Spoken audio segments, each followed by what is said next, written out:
Oui. Là, il y a ICO. Donc faites venir vos amis, votre famille. C'est mort. C'est entrée libre. D'accord. Même pas, ma famille, allez. Mon père il va mettre la honte. Coucou Yasmine.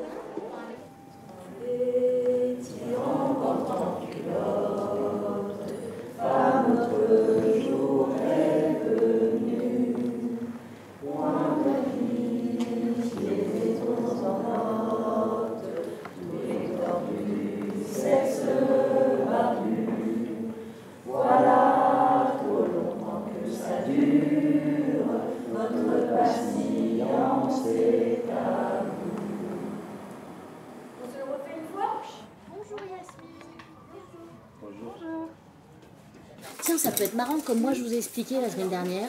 Est-ce que vous pouvez lui expliquer un peu? On travaille sur l'inégalité entre filles et garçons. Est-ce que vous y avez réfléchi un peu depuis qu'on s'est quitté ou pas? Vous avez pensé un peu à tout ça? Et pensez une C'est vrai? Et t'en as parlé avec quelqu'un ou non? Oui, j'en ai parlé à ma mère. Ah! C'est ta vie. Ma mère elle m'a dit qu'elle était d'accord qu'il y avait trop d'inégalité envers les femmes. Et t'en as pas parlé à tes frères? Non. Ah non? Pourquoi? Pourquoi? Bah eux ils s'en fichent. C'est vrai? Ils s'en fichent? Et est-ce que tu te sens bien en tant que fille? Bah oui. Ouais. Et est-ce que tu te sens à l'égal des garçons? C'est-à-dire que vous êtes égaux, vous avez les mêmes possibilités et tout. Bah, un peu. C'est joli comme définition ça. On va démarrer direct avec les rouleaux. Tu on a toute la table et en fait on commence à dérouler un rouleau et on va écrire sur ce sujet-là tout ce qui nous passe par la tête. Tu te laisses aller par le stylo et ça s'arrête jamais.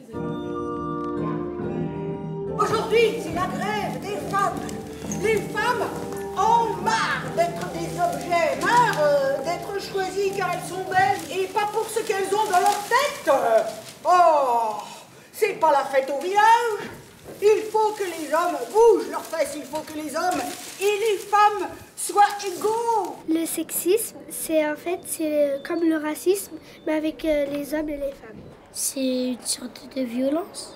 C'est la discrimination envers le sexe opposé. Qui c'est qui a convoqué ce congrès de femmes tout à l'heure? Présente, c'est nous. Ah, alors expliquez-moi un peu. Qui vous laisse?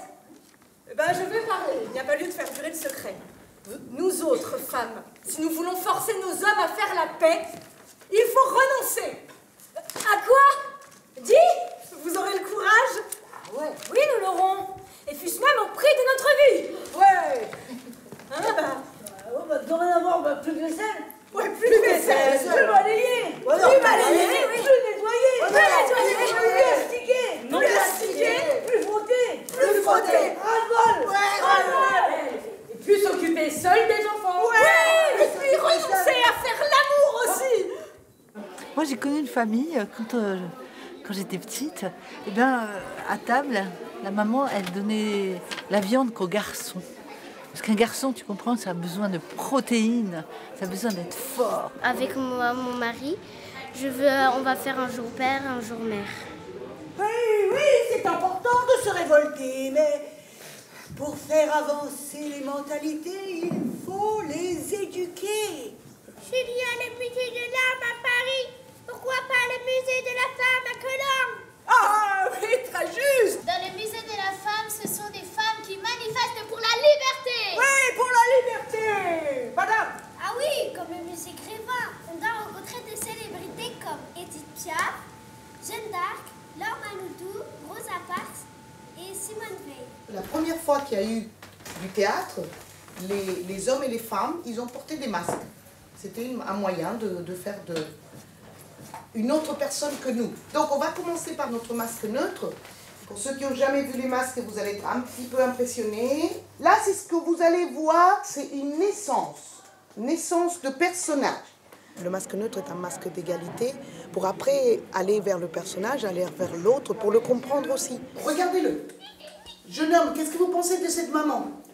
Les enfants sont pas sociables. Je plains cette maman qui a l'air fatiguée. Il y a 9 ans, j'avais été appelée en Suède pour faire un travail de recherche sur le masque féminin. Le masque avait toujours été créé pour des hommes. Parce que les femmes, comme elles n'avaient pas de rôle social, elles ne portaient pas de masque. Donc c'était soit la jeune première, soit la sorcière.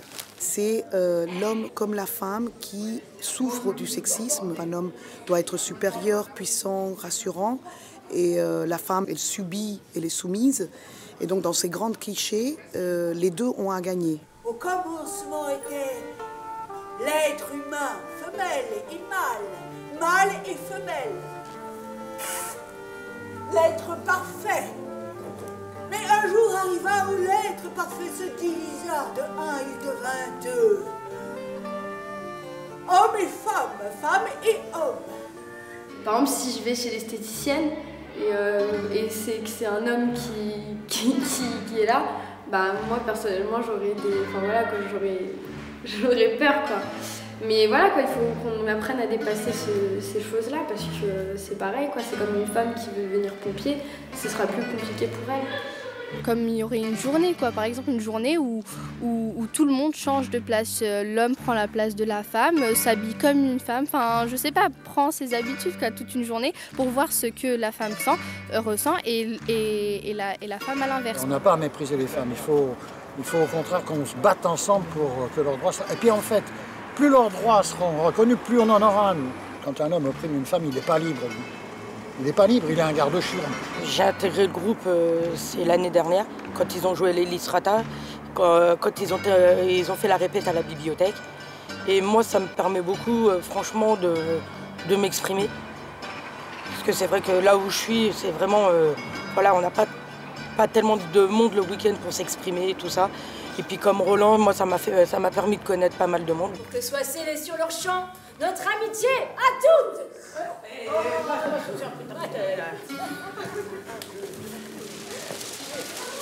Ça fait 10 ans là, que je suis avec Philippe Guérin, que je joue avec. Ben, c'est les femmes qui prennent l'acropole. Et le commissaire, il arrive, il est pas content, quoi. Enfin, les autres aussi sont pas contents. Là, nous, on fait une révolution. Mais qui donc aurait jamais pu s'attendre à apprendre que les femmes retiennent la Sainte Image en leur pouvoir, enfin? Si tu l'approches, ma foi, je vais t'arracher les cheveux. Ça va hurler. Avec ton voile drapé autour du museau. Plutôt crever! Plutôt crever! Les femmes en ont marre de quoi? Que les hommes font la guerre. Les hommes et les femmes font des enfants, ça vous a pas échappé. Les enfants grandissent, ça vous a pas échappé. Quand les enfants grandissent, ils ont 18 ans, ils partent à la guerre. Des fois, ils reviennent pas. Ça veut dire qu'ils sont morts. Et on est en 2014 aujourd'hui. Ce genre de choses existe encore un peu trop partout, me semble-t-il. Donc, on fait aussi du théâtre pour ça, pour dire ce qui nous plaît pas dans le monde. Arrêtez de nous prendre pour des bébés. Mais ça, quoi? Mettez-vous à notre place. Faites-nous confiance.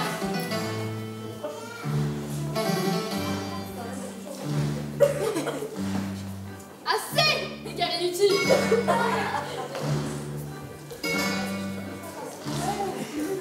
Liberté, égalité, fraternité! Liberté à tous! Ouais. Notre jour, allons-y! Unissons-nous pour réussir! C'est mon corps, c'est moi qui décide! Femmes de tout pays, que la force soit avec vous! Femmes de tout pays, que la force soit avec vous! Nous ne voulons plus être traités comme des chiens! Nous ne voulons plus être traités comme des chiens! Nous voulons que vous ayez les mains dans le personnage! Nous voulons que vous ayez les mains dans le personnage! Sachez ce que l'on ressent lors d'une journée où les hommes se mettront dans la peau des femmes et vice-versa. Moi, le théâtre du bout du monde, je l'ai d'abord connu en faisant des chasses. Et ensuite, au fur et à mesure, on m'a proposé d'entrer dans des pièces de théâtre, de faire plusieurs scènes, Ulysse et l'ombre de l'Olivier, ou beaucoup d'autres, j'en oublie, hein, parce que j'étais petit. Là, nous sommes dans les coulisses. Nous attendons pour entrer sur scène pour le grand film. Ce spectacle, ça me parle beaucoup parce que c'est vrai qu'on vient de quartiers sensibles, on sait très bien comment la femme elle est représentée. Et je trouve qu'il est important de mettre en place ce type de spectacle, surtout dans les quartiers voilà, de Nanterre, des quartiers qui sont assez touchés par ce type de problème. Et vraiment essayer vraiment de faire comprendre à travers le théâtre aux personnes qui sont dans cette salle de leur faire transmettre un message. Donc que la femme vraiment a sa place dans le monde et n'est pas inégale à l'homme. Nous ne voulons plus être traités comme des chiennes. J'ai choisi cette phrase parce qu'elle donnait un sens. On fait le ménage, on fait les corbeaux, on fait tout. Et les hommes, pendant ce temps, ils nous regardent. Donc je trouve que c'est un moyen de les faire réagir. À la fin du spectacle, j'ai la phrase « c'est mon corps, c'est moi qui décide ». J'ai choisi cette phrase parce que je m'habille comme je veux, c'est mes choix. Et si y a quelqu'un qui m'oblige à faire quelque chose avec mon corps ou des choses mal placées, si je veux dire non, je dis non. On le dit pas femme, on le devient.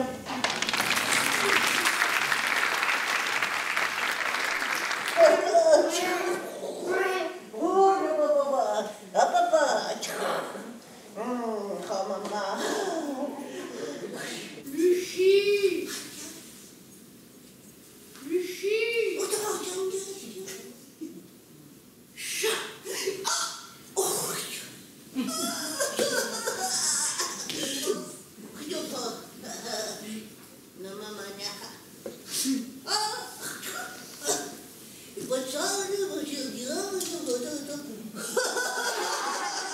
Le jour où Simone de Beauvoir montre à Lucie le chemin de l'école et des livres qui délivrent, des livres qui racontent il était une fois ou elle était une fois, des hommes et des femmes qui avaient créé ensemble un pays où ils pouvaient vivre libres et égaux en droit.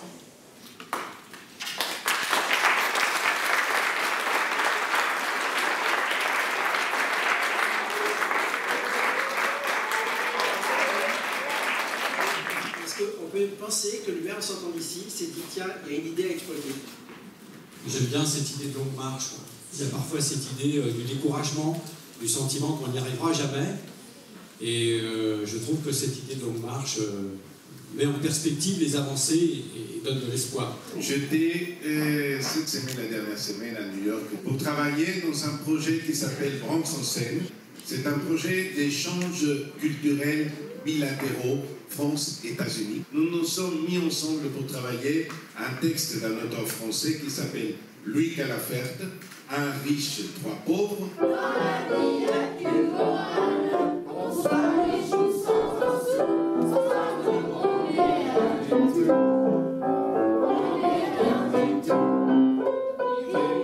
Donc on proposait une structure aux Américains et à partir de ces structures-là, ils ont fait leur propre spectacle. Les Français, avec la même structure de Calaferte, ont donné libre cours à leur imaginaire et maintenant, nous avons mettre ensemble les deux spectacles pour créer un seul spectacle. Avec Lysistrata et la longue marche des femmes, on a fait exactement la même chose. C'est la suite de ce projet-là. Bonjour mesdames et messieurs et bienvenue à Paris. Welcome in Paris. Paris, c'est très différent de New York. Rien à voir, vraiment. Paris, c'est un monde glamour, luxueux et ordonné. Nous pensons que si nous sommes différents, nous pouvons trouver un terrain d'entente. Tisser des liens entre la réalité et le théâtre. C'est entre deux, entre la réalité et le théâtre qui nous intéresse le plus. J'ai participé au projet Lysistrata parce que je suis une femme d'abord. J'ai envie d'avoir le pouvoir parce que je trouve ça pas normal qu'on fait tout le temps la vaisselle, on s'occupe des bébés et donc j'aimerais qu'on se partage des tâches. Donc j'ai reparticipé dans un projet de Bronx en scène parce que le théâtre ça me motive, j'aime bien le théâtre et parce que ça a un lien avec les Lysistrata parce qu'on improvise des scènes sur ce fait que les femmes prennent le pouvoir.